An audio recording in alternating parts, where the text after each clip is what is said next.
Hey there, Agile Adventurer. Just a quick question.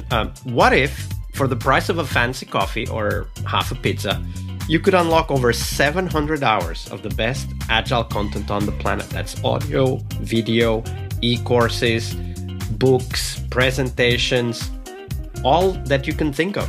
But you can also join live calls with world-class practitioners and hang out in a flame war-free and AI slop-clean Slack with the sharpest minds in the game. Oh, and yes, you get direct access to me, Vasco, your Scrum Master Toolbox podcast.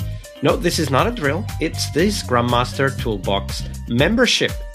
And it's your unfair advantage in the Agile world. So if you want to know more, go check out scrummastertoolbox.org/membership. That's scrummastertoolbox.org/membership. And check out all the goodies we have for you. Do it now. But if you're not doing it now, let's listen to the podcast.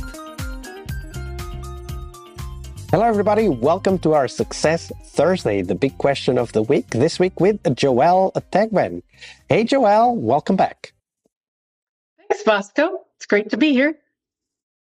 So Thursday is, of course, Success Day here on the podcast. And before we jump into that, though, we also want to hear, Joelle, what's your favorite retrospective format and why? So as a consultant, I'm often coming in new for a team and trying to understand where they're at. And so my favorite retrospective in that situation is the Sailboat Retrospective. It really helps.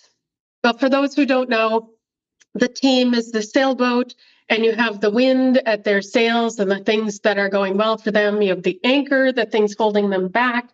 You have like the rocks in the water in front of them where they see the possible coming. And then you have paradise, someplace they're trying to go. And the team, populates what all those things are. And it really helps me get a good sense for where a team is at very quickly. And it creates a space for identifying a change that the team can make early on. And so it really helps me ground in the situation, in the team and around the team, right out of the gate, so that I'm not trying to play catch up for months and months. Because as a consultant, I don't usually have that luxury. Yeah, and it's all about getting up and running quickly, right? To get the team to open up these metaphor-style retrospectives, allow the teams to tap into thoughts and experiences that they would not, if they engage their logical thinking, usually tap into. So it's really powerful in terms of bringing up topics that would otherwise perhaps remain under the surface, right? And it also helps me know what to not change. So if they see something as a strength, then I need to make sure that I'm not running counter to that.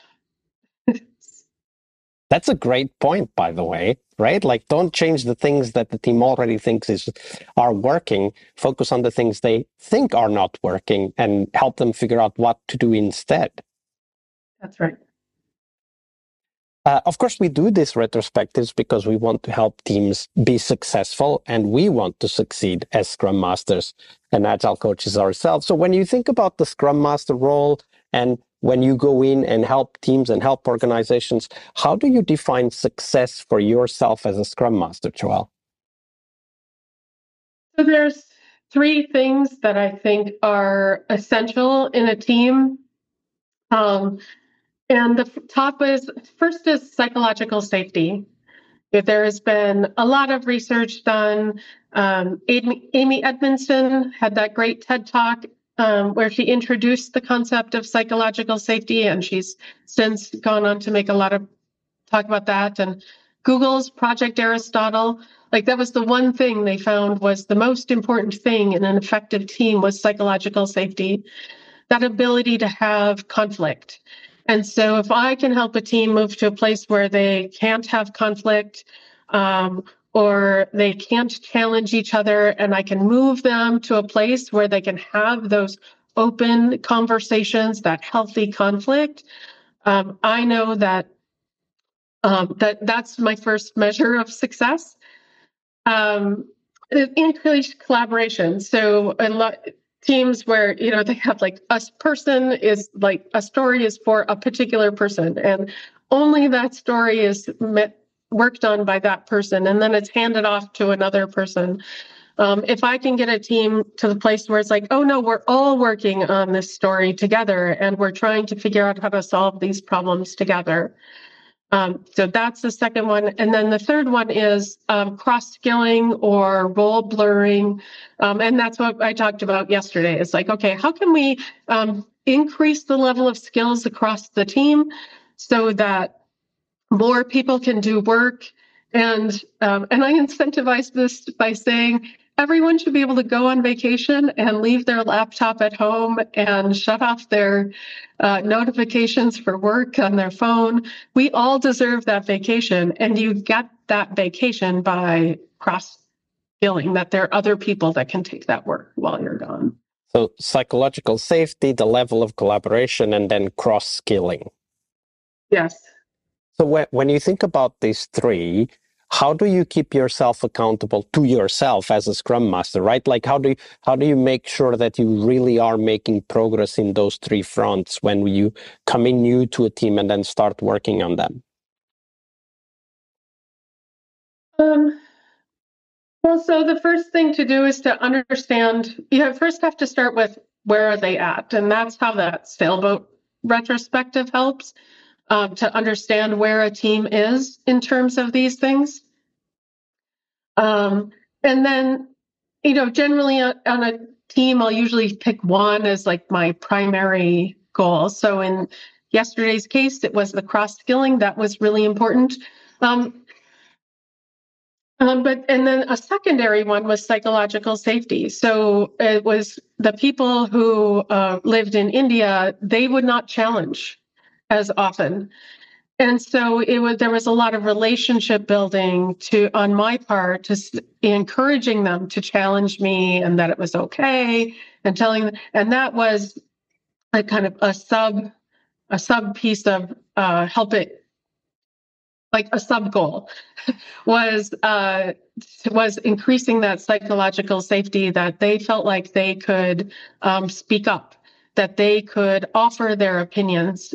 That they didn't have to only wait for the leader to speak or the one who was most knowledgeable, that we wanted those other opinions too. So one of the things I do around this is I try to make my intent known to others.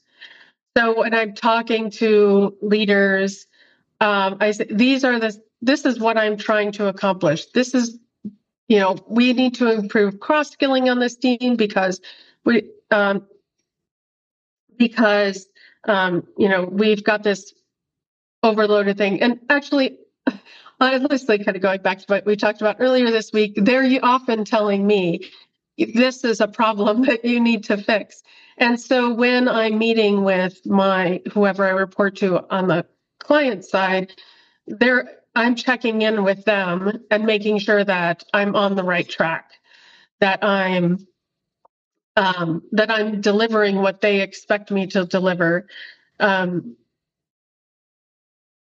kind of requesting feedback on that area that you've agreed with them that we are working on, right? Right. And reporting to them the progress that we're making and checking in to make sure that I'm on the same page with them. Yeah, and that's actually that I'm checking in with them, making sure that they agree that I'm making progress on this area. And that's actually a very good point, because that aspect of collecting feedback is one of the core ideas we are trying to give the teams, right? Whether it's about the product or any improvement. So we, by the example we give, modeling that behavior, we're also teaching how to collect that feedback. So I think that's a great insight. Thank you for sharing that, Joelle. You're welcome. Thanks, Vasco. All right, I hope you liked this episode. But before you hit next episode, here's the deal. This podcast is powered by people like you, the members who wanted more than just inspiration. They wanted real tools and real connection to people who are practicing Agile every day. We're talking access to over 700 hours of Agile Gold, CTO level strategy talks, summit keynotes, live workshops, e-courses, deep dive interviews, books, and if you're into no estimates, we got the pioneers of no estimates in those deep dive interviews as well. Agile business intelligence, creating product visions, coaching your product owner courses, you name it. You'll get invites to monthly live Q&As with Agile pioneers and practitioners, plus a private Slack community, which is free of all of that AI slop you see everywhere, and of course, without the flame wars. It's a community of practitioners that want to learn and thrive together. It's the best place to connect with community and learn together. So if this podcast has helped you before, imagine what you will get from this podcast membership. So head on over to scrummastertoolbox.org/membership and join the community that's shaping the future of Agile. And we have so much for you. So check out all the details at scrummastertoolbox.org/membership, because listening is great, it's important, but doing it together, that's next level. I'll see you in the community Slack. We really hope you liked our show. And if you did, why not rate this podcast on Stitcher or iTunes? Share this podcast and let other Scrum Masters know about this valuable resource for their work. Remember that sharing is caring.